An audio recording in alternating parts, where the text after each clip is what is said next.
conversation, maybe in a course office, and I'm both thrilled and somewhat intimidated by the throng that I'm seeing.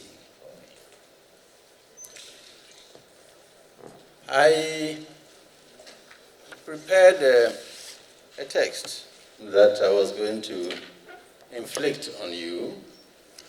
I'm tempted to almost put it aside and just remember my lecture days and run my mouth, put some order, but I won't subject you to that. I might, who knows, you know. But truly, it's a joy to be here.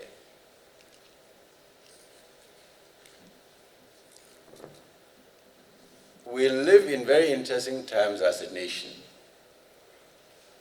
As I drove up here, I was just struck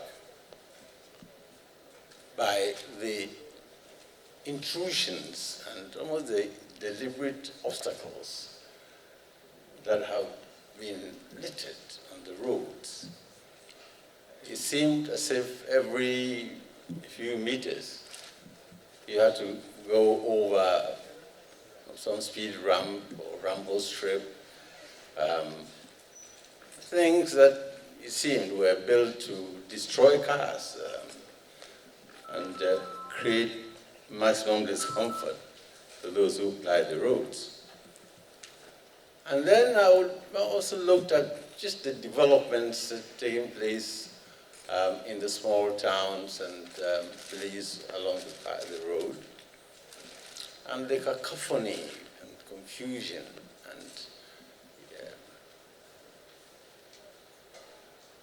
and just made me wonder. I felt a certain sense of relief as I drove into this campus and its serenity and order and beauty. So we live in a bit something of a contradiction that is national in scope. So you come to Accra, you see enclaves of modernity, airport city, the glitters in East Legon, airport and so on. I like to observe just how we are doing as a nation. So occasionally, I'll visit these high-end shops on Spintex Road, where I live, and then I'll stray behind the big shops to see how people tending plants and flowers and so on, and selling things in illegal but permanent kiosks, with concrete foundations, and see how they live. And I'll see, time and again, they live a very different world just behind the modern buildings and shops and so on that we see. So, I guess, like all nations, we are a bundle of contradictions.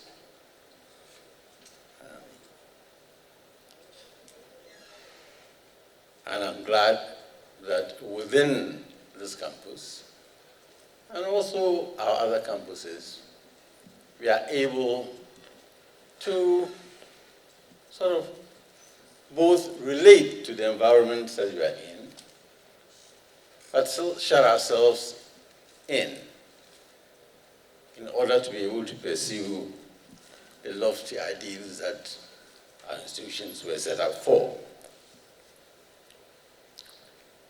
Let me begin, Madam Chairman, Madam Chairperson, by thanking the university, the Economics Department, for inviting me as a guest of honor, seeking to understand this organism. All of this underscores, therefore, the need for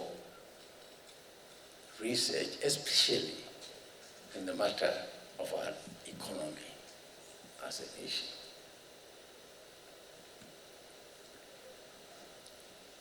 I know what happens to policymakers when you don't have a Lagos database.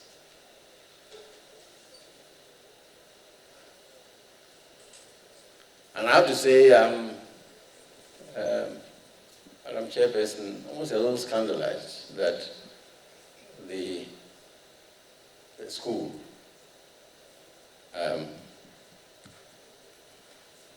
is now doing what it is doing and hasn't received the support that it should have received earlier. But I have an idea what retort you will throw back to me. You went through it yourself with the School of Business. So you must start somewhere. So we are doing the right thing today.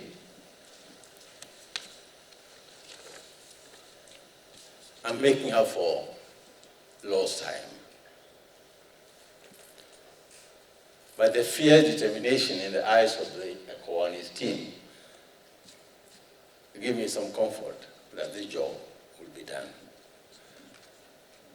There are many of us, I'm one of them, who are equally determined to give you the fullest support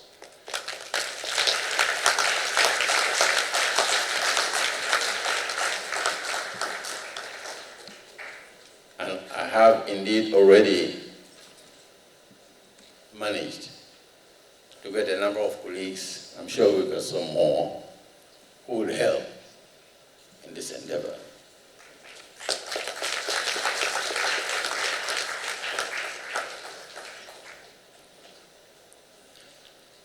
Curiously, over the past maybe 3.5 decades, we've seen an amazing almost explosion in the number of tertiary institutions in our country. It's happened quietly, and nobody takes any notice. I was forced to, when I suddenly started seeing one after the other, all kinds of names of foreign universities and so on, just inviting people to obtain external degrees and so on from them. But we have seen such an amazing increase, proliferation in the number of tertiary institutions, with the National Accreditation Board reporting some 13 public universities, 8 technical universities, 81 private tertiary institutions that offer degree programs. But in spite of the enormous expansion in numbers, there has been very little diversity, growth in the diversity of course offerings. Most of these new institutions have opted for the relatively soft options in the humanities, in arts, and have stayed away largely from the STEM-related courses that caused all of us agonies when we were young.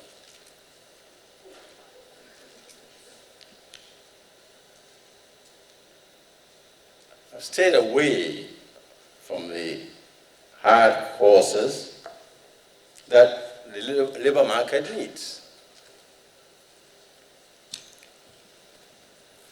I chaired the Ghana Gas Company for a number of years. And it was built with money from the Chinese government, a loan that we took. And we negotiated with the company. The company was going to build, among other things, a long pipeline from Kwadwo to Abuazi. And they brought a number of welders who were Chinese. And it angered our workmen to no end.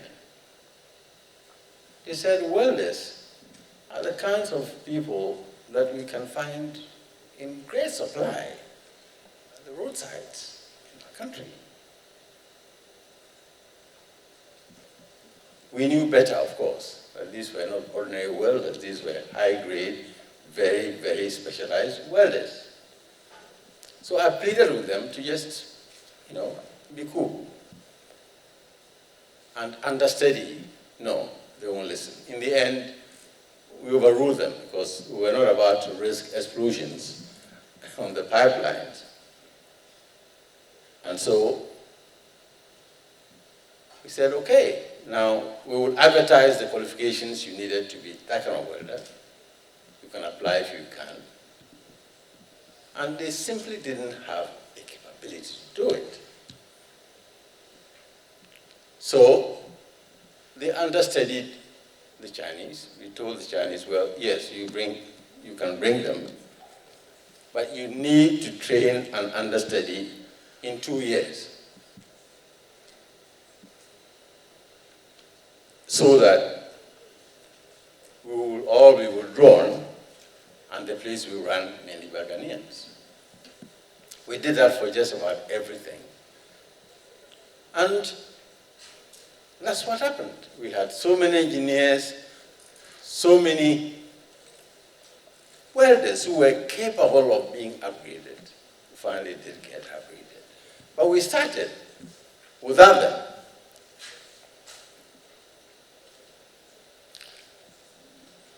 And so it shows, it says that although we have made such advances in enrollment and the numbers of universities, we still have a labor market that can't get all the expertise it needs on our market because the training has not been the type of training that they need to be first-class technicians in the new world economy.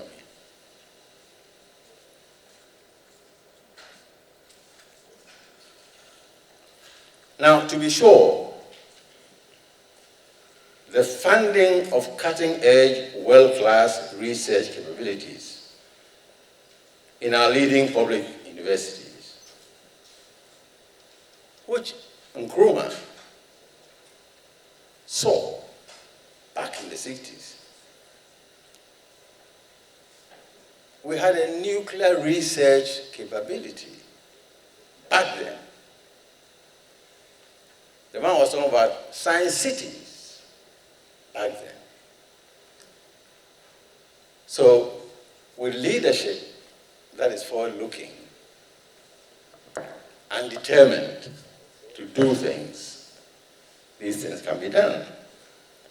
So yes, the funding of cutting-edge research, world-class research capabilities, such as the one that I know is in the making here, should be the function of the state.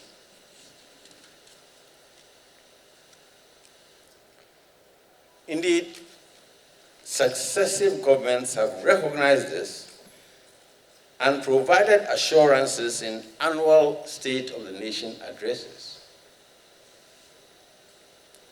Assurances of government patronage and financial support to increase enrollment of students into tertiary education institutions.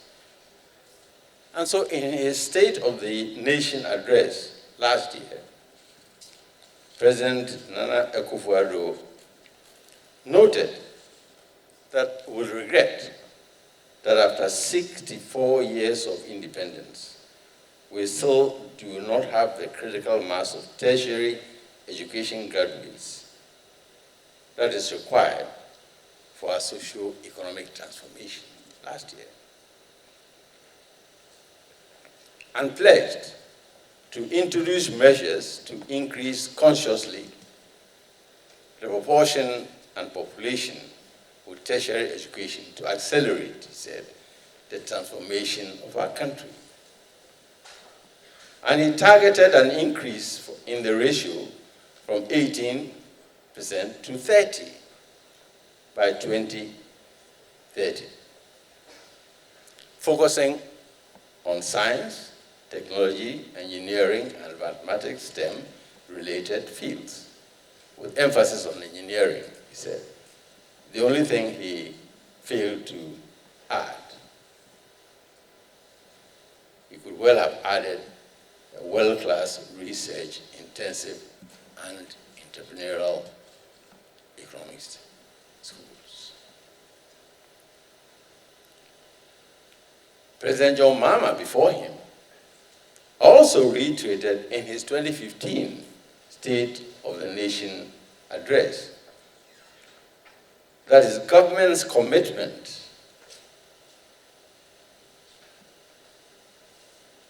to the advancement of tertiary education and its enrollment level remained strong and was hinged on the maintenance of high standards and the production of high caliber manpower able to fit into the world of work and lead the transformation agenda.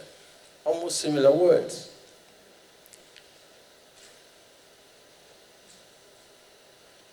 So you saw a remarkable convergence of views between them. So clearly, what is missing is not a recognition of the problem or a lack of the right intentions to plug the deficit, to provide the needed manpower to improve the quality, creativity of policy making for development. It is not the lack of intentions at all. Rather, it has to do with the vicissitudes of political transition. A government comes, starts, loses power, another one comes, and that's a different thing. The vicissitudes and the rigidities in our national budgets, that is often the problem. In these circumstances, it is obviously important and prudent to stoke stakeholder involvement and support for initiatives such as this. Increasingly, in most countries in Europe and North America today, especially in North America, where admittedly there is a much stronger tradition and varied sources of private funding.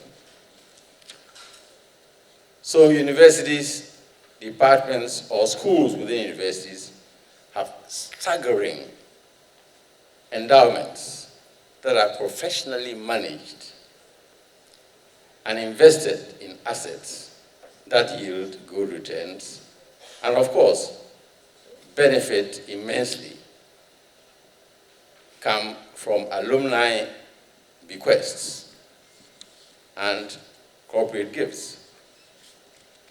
In the United States, for instance, the 5 largest university endowments of the top 5 universities, Harvard, University of Texas, the Texas system, Yale, Stanford, and Princeton universities have each endowments of about $25 billion in assets each. Staggering sums of money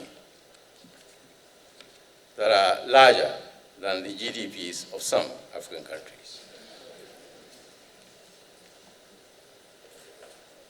So the national circumstances are different. There's a lot more money in these countries than we do. But there are lessons that are noteworthy. And one of the most noteworthy lessons we must learn is that the legal environment that gives the nonprofits and the corporations and the alumni the chance to provide the massive use of money that they do even this environment that has created these opportunities was forged over time through negotiation and lobbying. It didn't just happen.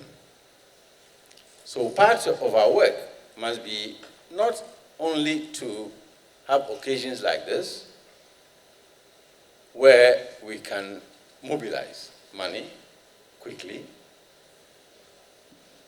If we don't come without pockets or sewn up pockets like me.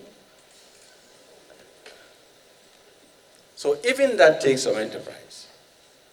So this initiative must go beyond this and join hands with similar bodies in other institutions to conduct this protracted campaign with policymakers to provide those fiscal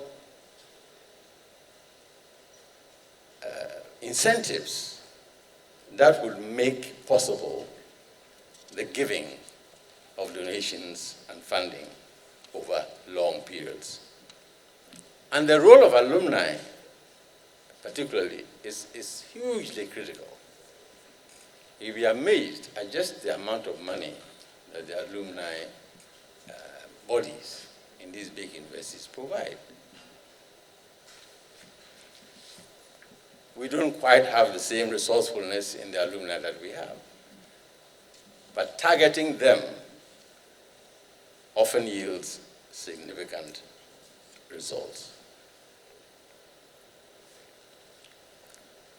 Another lesson that I found working there for some time is the fact that these huge endowments are managed by professional asset management companies. Paid a lot of money, yes, but they manage them, grow the endowments, invest them in other assets with high returns, and grow them. It's a much better way of managing these bequests than having faculty who are often very skilled, but barely have the time to do this. It's a full-time job. It's much better to have the little that we mobilized being managed, if we can find them, by asset management firms whose feet must be held to the fire and given targets that they ought to reach as conditions for the pay and the compensation that they get. Somehow, we are often a little slow to react, even in the hospitals. Kulubu is I don't know what happens here. It's a notorious example where you have doctors brilliant doctors, who somehow get involved or want to get involved out of frustration of what they see outsiders do in hospital management. And it's often a mess because they can't possibly do the business of, that they've been trained for and still manage the hospitals. So it is important to recognize what we can do as professionals. Academics, as I know them, I'm one of them, we're not very good at getting our fingers dirty, these things. And it is not particularly helpful to get us away from the business that we should be doing into manning these endowments. And we are even less prepared to invest the monies that we get. I mean, I've seen key institutions that are able to mobilize money through fundraising and basically put them in accounts, savings accounts in banks that pay precious little, and charge you the moon just for checks and so on that you write. So it is important that even this business be vested in the hands of people who are professional and hopefully can do the work seriously and better than we can. Now, let me end by telling you my favorite economist joke. So, there was this Latin American man who went to Texas and wanted to buy a donkey for his farm. Saw one by another farmer and negotiated and bought it for $100. So the farmer promises, I'll deliver the donkey tomorrow. So he comes tomorrow and tells his friend, well, I have bad news. The donkey I was going to sell you, and he had taken the money, has died. So the guy says, well, fine, no problem, give me my money back. He says, no, I can't do that because I spent the most of the personal travails that I went through.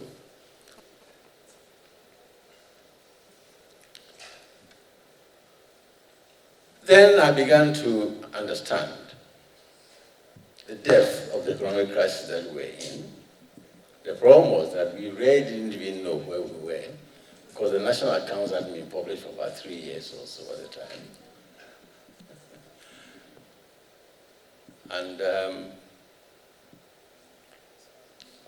the database in the country wasn't what you needed to get an economy such as what we were facing out of any woods. So inflation was running at 116%.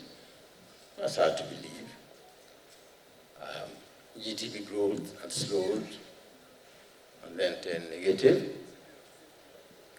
We owed Nigeria so much money in oil imported, consumed, and not paid for under some ECOWAS protocol that they had cut us off.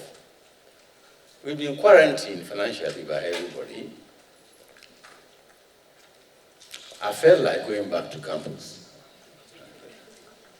and just continuing my quiet ruminations about the ills of the world.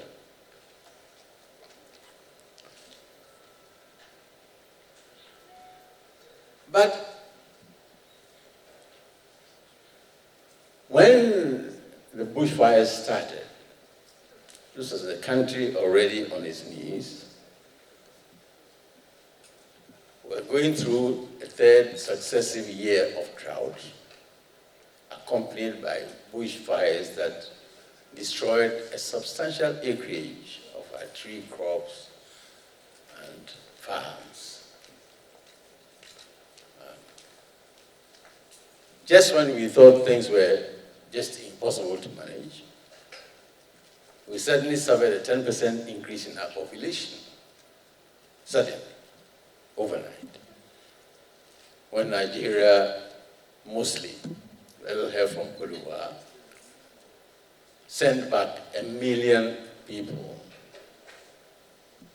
1 million of our nationals, mostly educated people, who had gone to Nigeria, much less in Kwadwo, to seek greener pastures at the time, rather than sit here and go to Lomé, as I was doing, weekends, to buy soap, toiletries, and so on, and had been sent back just when there was little food in the country. But we managed all that, survived, stabilized the economy, and created many of the institutions that we take for granted today. All of which is to say, really, that when you do what economists do professionally, with the aid of sound databases and statistical analysis, and you do a proper diagnosis of the problem you have, and put yourself in a position to do the right prescription of what needs to be done, you're bound to succeed. And so I applaud this initiative. I know many of the faculty in the School of Economics. You are already engaged and have a recognized presence in policy making,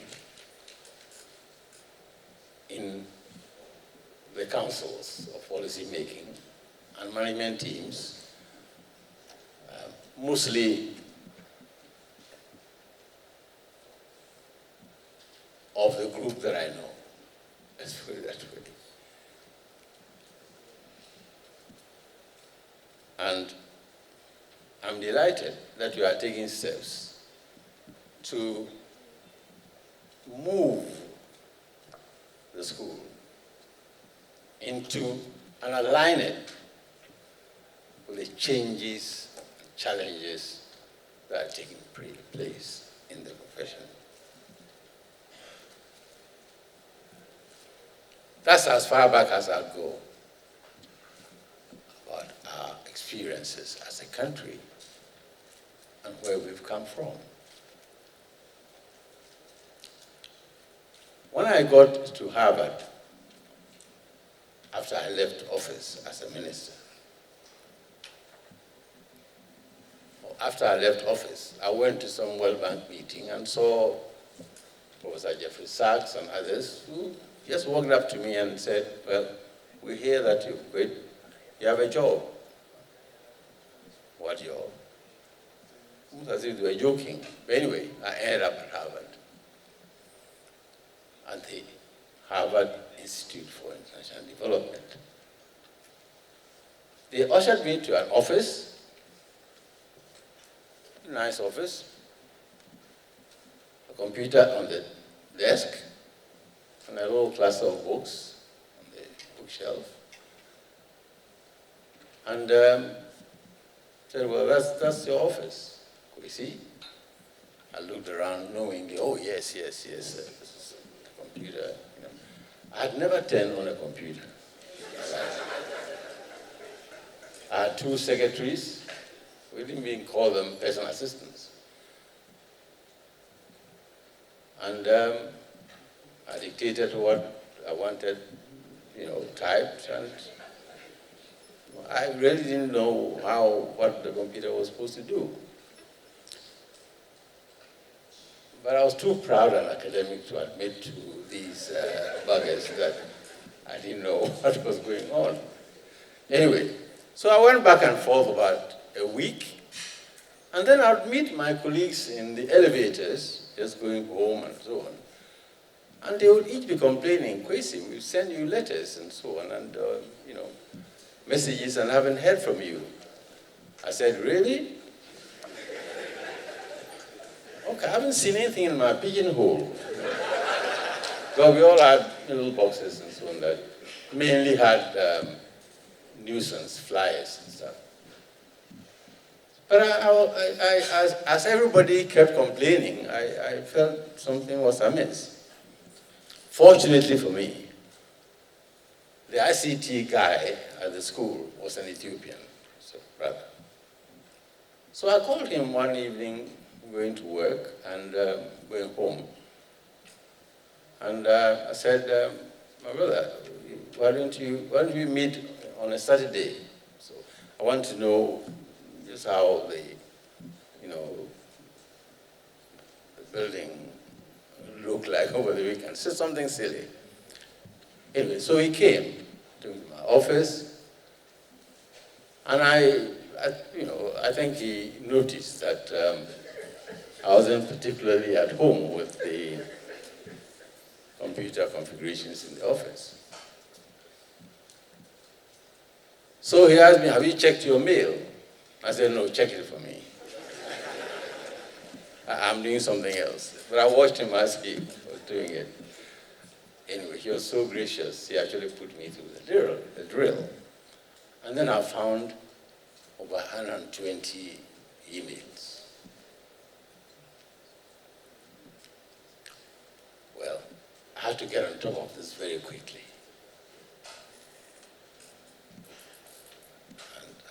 And I did. There are many of my peers, about my age, who to this day simply don't deal with computers. You buy them an expensive phone, all they'll do is green, take a message, and that's it. All the other applications are just a waste of time. And one day, my little daughter walked up to me and roundly condemned her mother, who she said was stupid, actually. You know, these millennials, they are not always detained by niceties and so I told her to understand that when we were growing up, first, mobile phones didn't exist at all. You had to walk distances to go to some public phone to book a call. It was trunk call, they call it. I mean, the state of technological advancement was atavistic compared to what we have today. So I said, take it easy, sweetheart. You know, things are. We all need to learn new things, and gradually, she pretended she understood, but the anger on her face and so on could barely be hidden. So we've come a long way. And we need to leapfrog. We can't continue business as usual. So much has happened in the world, in the area of technology, in the area of communication,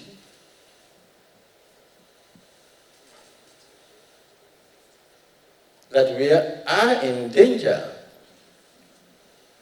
of falling back even more behind the first world if we don't leapfrog and catch up. Fortunately, we can.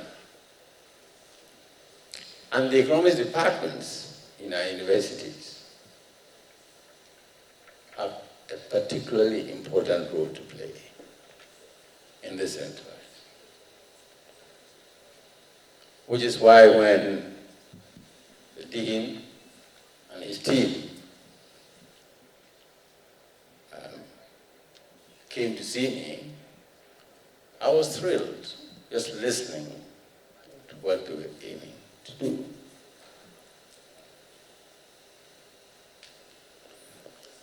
We are treading on a path this morning that in some respects is well trodden.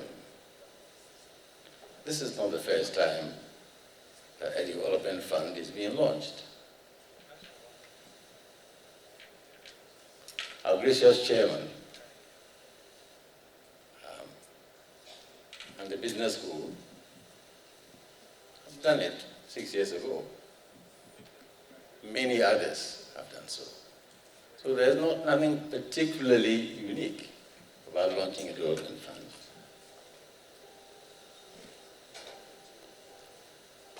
But there's something about this one that gives this enterprise a special significance.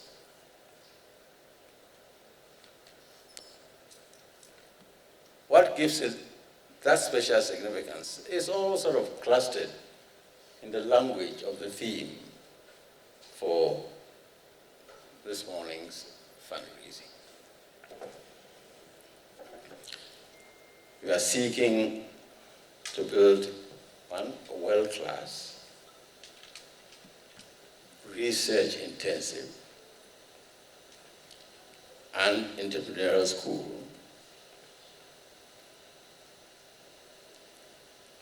I have added to all that in the topic of my short address today, in the context of our national quest for accelerated development.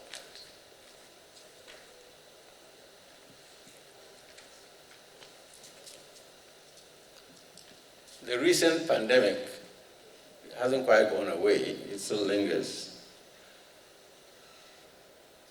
Was a wake-up call to the world. If you ask yourself, how is it that a world that has seen such incredible advancement, that has developed hypersonic jets,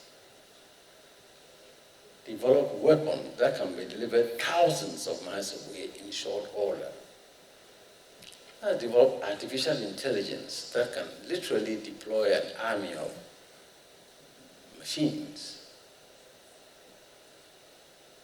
to fight wars. Woke up one morning and found a little, almost invisible bug, which I now understand more fully.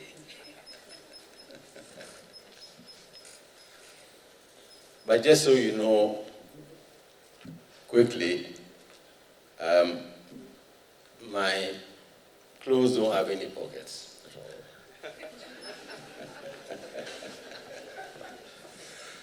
And I simply came to join ECHO and others to fleece every one of you. But it's an honor to have been invited to join you in this capacity.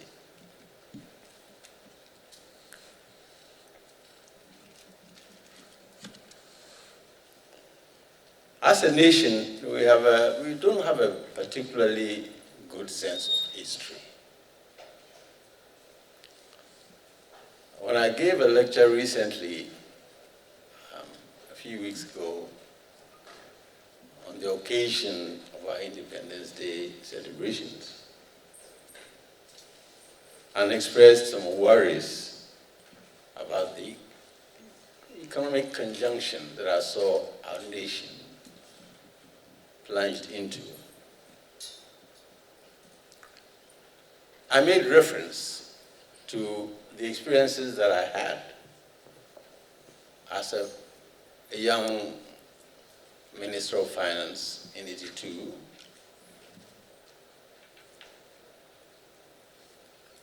when I ended the lecture and was leaving, I was amazed by the number of students who walked up to me. I understood, of course, looking at them, I knew that some of them probably had just been born when I was a minister. They had no recollection whatsoever of the travails that we've been through in the 80s and the 90s.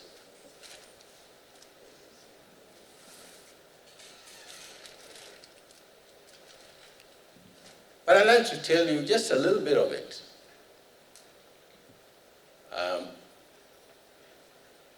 Just to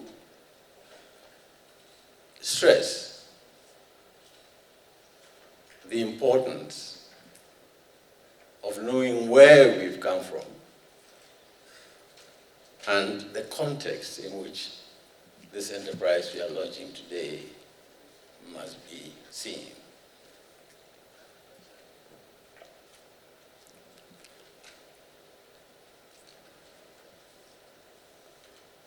I was a university lecturer back in 1982 here at Legon, and had made a fairly good profession out of attacking all institutions that I thought were anti-African and were raining policies on us that I thought were destructive of our economies and our very sense of creativity and enterprise as a nation, and had become a serious critic of the International Monetary Fund especially. Unlike most academics, I was very loquacious in suggesting the changes that needed to be made at the International Monetary Fund and everywhere else, actually. And so Jerry Rawlings, who had done his school then, I guess had taken me seriously and was confident that I had solutions to all the country's problems. So he, one afternoon, simply announced I had heard my name on the radio to report, which I did, and was asked to chair what was then called the National Economic Review Committee. Attempts had been made to appoint a Minister of Finance. A few had been interviewed, one announced and withdrawn in the same day. So you can imagine it was with due trepidation that I ambled into the offices of the National Economic Review Committee. And within minutes of getting there, I noticed that they weren't even really meeting as a group. Everybody had their offices in different places. Some had taken over the Bank of Ghana, the Cocoa Marketing Board, then the Ministry of Finance proper. So I sort of insisted that we should have a common meeting place in our own offices. They said, well, we don't have a place that we could all meet. So I said, well, there are many buildings in this town, so let's go and see what is happening at the old Parliament House, which was right next to the Supreme Court at the time, because I was certain that there would be nobody there. So we did, confirmed that there was nobody there, and promptly made it our offices. First meeting, I guess they were also taking me seriously.